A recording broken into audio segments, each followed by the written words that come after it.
the biggest cost of business is their employees. And the biggest way to decrease the cost in business is to stop employees leaving. Because every employee that leaves costs you $50,000 to $70,000, end of. And if you have a 10, 20% staff turnover, that could cost you in the millions. Welcome to Leading and Growing Your Real Estate Business. I'm James Short, and this show dives into the real stories behind the agents and the leaders shaping our industry. No polished highlight reels, just honest conversations about what's working, what's not, and how they're building businesses that actually grow. Each episode, I sit down with someone in the trenches, top performers, rising leaders, business owners who've cracked the code and others still figuring it out. We unpack the wins, the failures, the habits, and the lessons you can put to work straight away.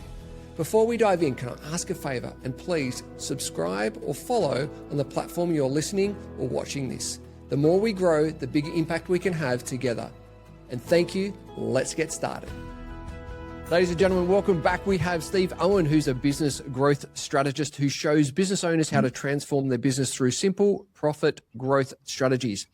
Usually you can show a small business how to double its net profit with one 45-minute call. With over 30 years of experience as a senior manager, business consultant, executive director, property investor, and award-winning business owner, Steve has navigated the full spectrum of business challenges from the highs to the dark lows. With that experience and knowledge, he has developed simple, cost-effective solutions that work. His journey taught him the pitfalls of taking on too much and the difficulties of balancing roles in business.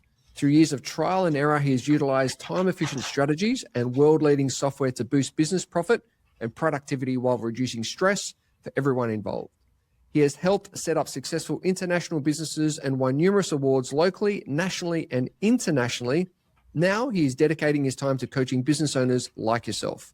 His personal goal is to empower you to have a great business without sacrificing your well-being. He loves working with business owners to unlock their potential and turbocharge their business to guaranteed success. Business name is Free Time Management Coaching. Steve, welcome to the show. Thanks, mate. Thanks, James. Thanks for having me on board, buddy. Great intro. I couldn't have written it better myself. All right. Give us, because I think it's really important for the listeners to understand you've had a journey, you've had some highs and lows. Yep. Go through that journey specifically has been for you and some of those insights. Yeah. Well, it's a long story. It goes over 30 years. And basically, I'm in my early 60s now. So basically, apart from being a surfer and all that sort of thing back in the day when I was young, I joined the Australian Public Service when I was about 28, 29 years old. I started with Centrelink. I did Social Security. And I went there. Basically, I thought I was going to be a counter person, just paying out the dole and all that sort of stuff. But no, I went through the leadership chain. So after a while, after doing fraud investigation, I then went through the chain of leadership.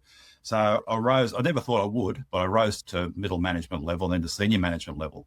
And then the opportunity came then to move across from Centrelink across to the Australian Taxation Office, where I went to the executive director level. So I used to be one of the executive directors in charge of the Australian Business Register. So I basically in Newcastle Tax Office, and I had 180 staff under me at a time. The big change in my life came when I just turned 50 years old, and the decision was made to shut down that business line in Newcastle. So I had not just myself, but 180 people to look after and try and sort out where their next journey was going to be. So that was quite a stressful period. You can imagine after the initial meeting, I went back to my desk and I had 25 emails all claiming stress, just like that. So I had to deal with that straight away. The issue was people thought I knew about it. I had no idea. I was just as shocked as they were. So basically what happened after that, I helped everybody. So the ones that wanted to stay, we redeployed. There was a stack of voluntary redundancies. A lot of people took those. There were some job swaps. Unfortunately, we had to release, but that all settled. At the end of that, I'd had enough. So I took all my long service leave and took the family over to Europe for Christmas. So we just went over there and spent Christmas in England. I then came back and thought, I tried to go back to work again, but I thought, I don't want to do this anymore. I'm 50 years old. I want to try something different, take the opportunity to maybe start a business myself. So I took a package myself and left, and I went into HR business consultancy with a network, Australia HR Coaches Australasia. I'm a licensed member of that. And so that was basically just working with small businesses about their human resources, not so much about the policies and procedures, but about the people side of it. That was a big buzz I've always had, is performance management, managing people, having a good culture and raising people to the level they want to be at. So I did that for a few years and then sort of interact a little bit, depending on how much money I was making with consulting. I then go back to the workforce, and I worked in the NDIS for a while, doing community work.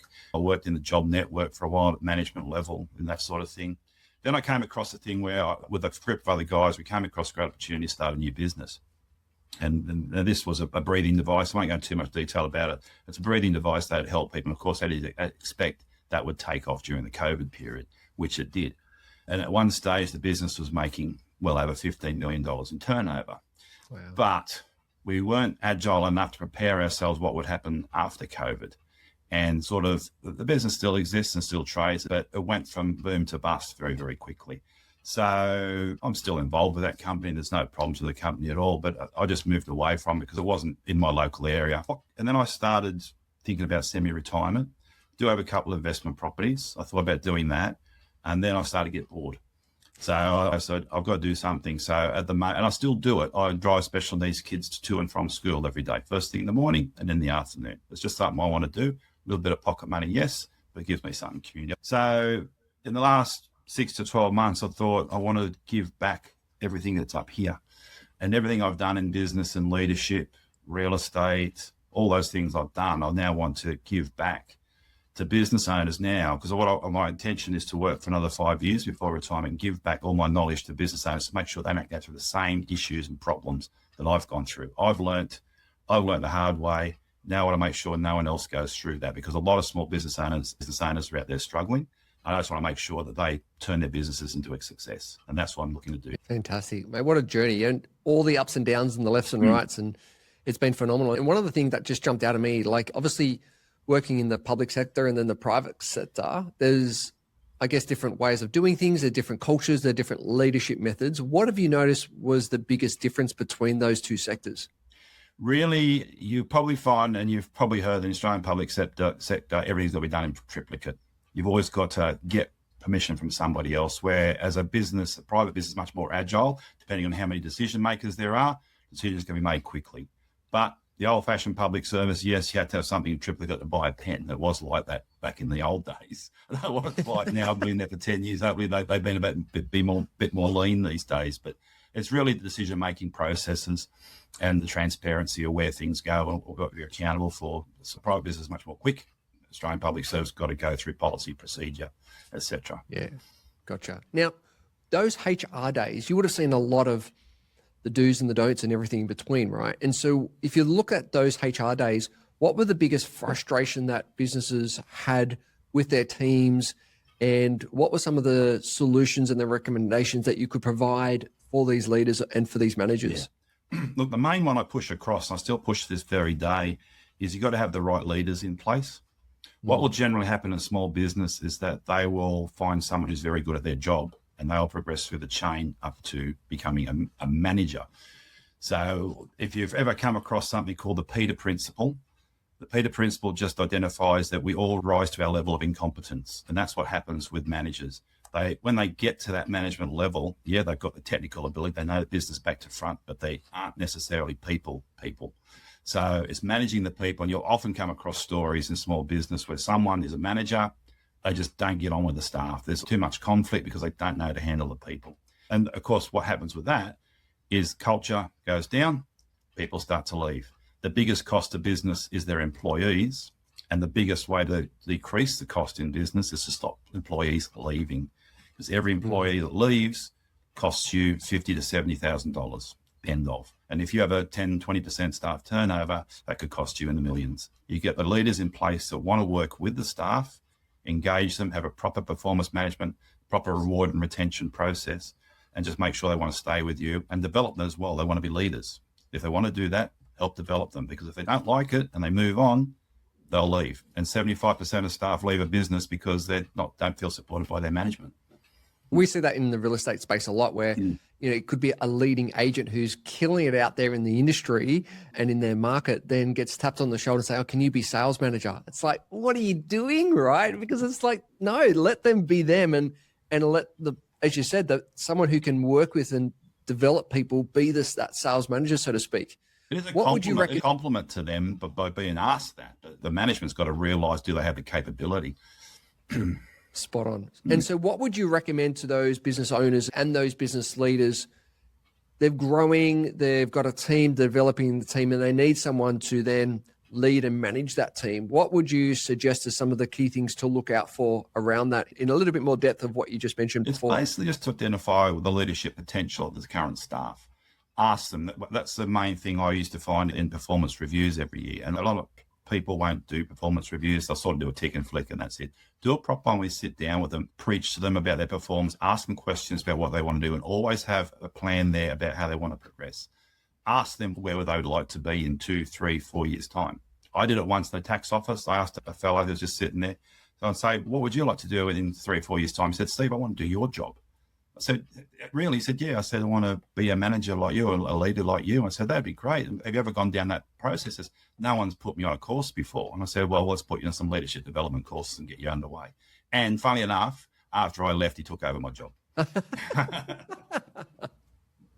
Now, changing aspect around that, because as you said, like losing staff is a huge cost to the business. Mm-hmm. What are some of the, if you look at the cost of, if we look at the profitability, what are some of the blind spots that business owners aren't seeing out there at the moment that we could maybe put some light on to them to be aware of? Oh, I might need to look at this or this within the business in relations to profitability. It's really, really simple. And the thing I'm pushing, and I think I push a lot on my social media, is don't focus on the revenue, focus on the profitability. Like you just said there, James.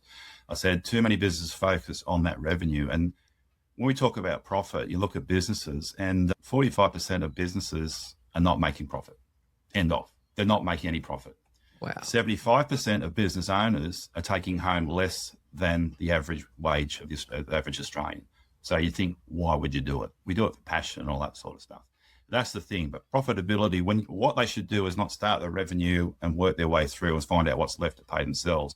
They should start the other end. This is how much profit I want. Let's work backwards. And that's what I do with my clients. We start with a profit.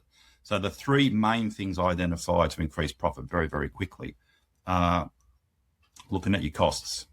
Very simple. And don't check your costs once a year, check them weekly. Everything, sort of things that blow out. Check suppliers, they're giving you the right rates, etc. So you can get discounts, so you can move suppliers. Check what subscriptions you've got.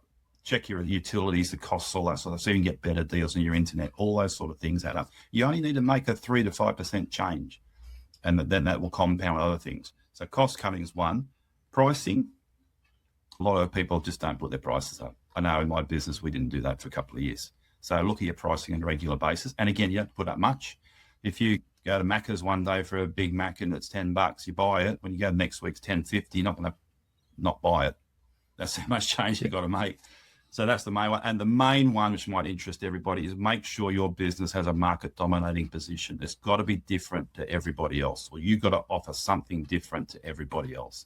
So one of the things I go down the path of is really basic marketing, about where you identify what your business is, why you do it, but also what makes you different than everybody else. An example I have off the top of my head, because I do have strategy guides for various industries, and the one I've got for real estate, funnily enough, has examples of what other real estate agents have done to just make themselves different. And one very, very simple one was one lady said, I'm selling your house. I'll give you an update every Wednesday about how it's going, who's nibbled, who's not, what the process is, what else is going around in your area, etc. I'll give that report to you every Wednesday by close of business. If I do not give that to you by end of business on the Wednesday, I'll credit you $250 off my commission. Wow, simple idea. Accountability. Not everybody, but every business and every real estate agent have a look and say, what can I do that might, and it depends on your networks as well. Are you in with builders, for instance? Are you in with the stages of photographers, etc.? You do all sorts of different deals if you think about it. It's just being creative. So those are the main things: costs, prices, and just put yourself in a market dominating position where you look different to everybody else. It's so true, because, I was speaking to a client just the other day and looking at, I love talking about those levers, as you said. Like if you look at the income that's coming through, what are the levers that you can push around that? The expenses, what can you pull and push around that? When you start to look at that, it actually gets really sexy and really cool, because you go, oh man, if we did that and that, the profitability would just go through the roof. And this is what I talk about, how it works with me. I've got 12 strategies I look at, 12 strategies. I call it Jumpstart 12. You follow those 12 strategies and just tweak them a small percentage, they will then compound above each other. and raise your profit. And if you can tweak it to 3% and above, you will double your profit in 12 months. Now, for the example I say is if you've got a business turning over $1 million and you're lucky and you're getting a 10% net profit, you're only taking home 100,000 after tax. That's no different to working for the man. So if you can double that to 200, you're looking more like it. It's the same sort of thing in real estate, for instance, James. If you had $1 million property and you were getting 5% return on that and you're getting a 50K rent every year, if I told you I would double that in 12 months, you'd cut my arm off. And you made a really good point. I remember so clearly one of the leading authorities in the industry, Tom Panos, talks about the $1 million GCI rider. And because so many agents, that's the focus, right? Get to $1 million. Yeah. But when you actually break it down and what you take home, when you have your team, you have your marketing, you have the cars that you overpay for, your suits that you overpay for, all that kind of stuff, it's the ability to really look at those numbers and be strategic about those numbers rather than just trying to increase that GCI, that gross commission into every single time. Spot on. That's what I say. And that's why in a lot of my social media posts, I say revenue feeds the ego and profit feeds the family. Because so generally, if you have a high revenue, say you turn over 10 million, you're thinking, oh, I've got 10 million. Look at this. They always say I'm turning over 10 million. We always ask, how big's your business? How's it going? We're turning over $10 million. Yep. It's good for the social media. It's good for the egos of people because you're getting all these followers, you're getting to rub shoulders like we did with celebrities and stuff like that. It's fantastic. But what you take home in your hand is what actually feeds the family. So you come home and you're still struggling to pay bills.